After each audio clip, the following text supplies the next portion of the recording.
शुभम शुभम शुभम माँ की हालत देखकर परेशान हुआ जा रहा था। अभी 2 महीने तो गुजरे थे पिताजी को गुजरे हुए, और 2 महीने में ही लगता है माँ एकदम सूख गई हैं। शुभम जी किसी तरह चाहता कि माँ नॉर्मल जिंदगी में वापस लौट आए, पिताजी की यादों से बाहर, ताकि उनका जीना आसान हो जाए। जाने वाली जाने वाली चली जाती है, लेकिन उनके साथ इस तरह जुड़े रहना जीना मुश्किल कर देता है। अतः उन यादों से बाहर आना बेहतर होता है। शुभम को माँ की गुम हुई मुस्कान वापस लौटाने की फिक्र खाए जा रही थी। सुबह शायद माँ को कोई काम था, अतः उसे शुभम से 300 रुपये मांगे। शुभम ने बिना सवाल किए तुरंत निकाल के दे दिए, लेकिन पता नहीं क्यों उसे देना अच्छा लग रहा था। जब तक पिताजी तब सारे खर्च माँ करती थी, कभी उन्हें शुभम से मांगने की जरूरत नहीं पड़ी। शुभम नहीं चाहता शुभम नहीं चाहता था कि माँ उन शुभम नहीं चाहता था कि माँ उसकी आगे हाथ फैलाए। पिताजी प्राइवेट जॉब में थी, अतः जो कमाया घर बनाने में और शुभम के ऊपर ही खर्चा कर दिया था। इसके लिए शुभम ने अपने मन में निश्चय किया कि इस महीने से जब भी सैलरी मिलेगी माँ के हाथों में दूंगा। माँ सारे घर के खर्चे चलाएगी और माँ को मांगना भी नहीं पड़ेगा। और उसने ऐसा ही किया। 1-2 महीने सब ठीक ठाक चल रहा, लेकिन उसकी पत्नी रेणुका को अपनी सास के आगे बार बार हाथ फैलाना अच्छा नहीं लग रहा था। अतः वह गाय बहा इस बात शुभम से शिकायत करती।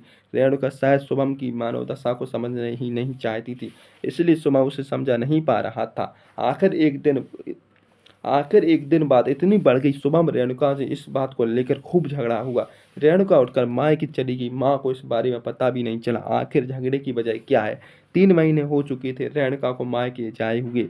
शुभम रेणुका को समझाने नाकाम रहा। उसने अपने साले किशोर को एक दिन फोन किया और सारी बात बताई। किशोर ने अपने जीजा शुभम को आश्रय दिया कि बहुत जल्द आपकी समस्या का सॉलिड समाधान निकाल दूंगा। मायके में सुबह रेणुका सोकर उठी तो भाई किशोर और माँ के बीच बहस चल रही थी। माँ किशोर, क्या मैंने तुझे इसी दिन के लिए पाल पोस कर इतना बड़ा किया है? आज 100 रुपये के लिए बहू के आगे गिड़गिड़ाना पड़ रहा है। क्या तुम मेरी इतनी छोटी छोटी बातों भी नहीं पूरी कर सकती? किशोर, देखो माँ कितना किशोर कहता है, देखो माँ नहीं चाहता मेरी पत्नी भी मुझे छोड़कर चली जाए, अतः आपको रुपए देना चाहिए। आपको शोभा किशोर की पत्नी से मांगने पड़ेंगी। मेरी तनख्वाह मालकिन मेरी पत्नी ही रहेगी। कहकर किशोर उठकर चला गया। लेकिन रेणुका को अपने भाई की बात बहुत बुरी लगी। उसे अपनी गलती का एहसास होने लगा।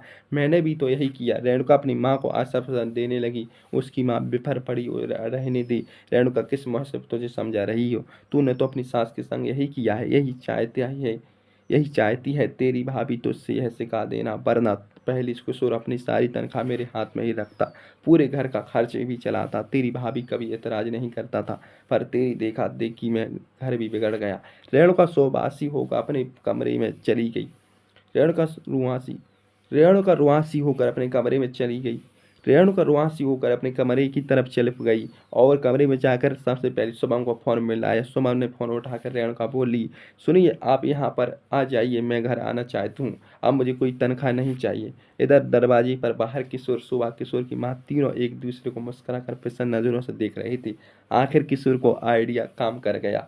वीडियो अच्छी लगे तो लाइक और चैनल को सब्सक्राइब कीजिए दोस्तों।